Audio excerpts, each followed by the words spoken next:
Hi மக்களே, இன்றைக்கி என்ன சமையல் நம்ம பார்த்துருவோமா? காலையிலே இட்லி செஞ்சு சாப்பிட்டு முடிச்சாச்சு.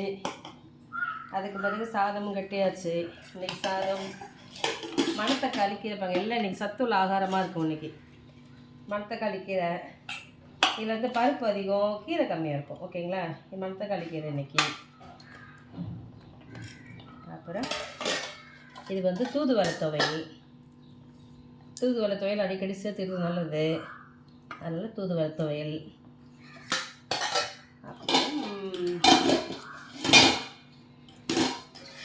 மிதி பாவக்காய் பொரியல் பார்த்துக்கோங்க. மிதி பாவக்காய் தான் பொரியல் பண்ணியிருக்கேன். மிதி பாவக்காய் வந்து மிந்தி கிடைக்கும், இப்போ கொம்ப பாவக்காய் தான் நிறையா வருது. ஆனால் இது ரொம்ப ரொம்ப நல்லது பார்த்துங்க. மிதி பாவக்காய் கிடைக்கும்.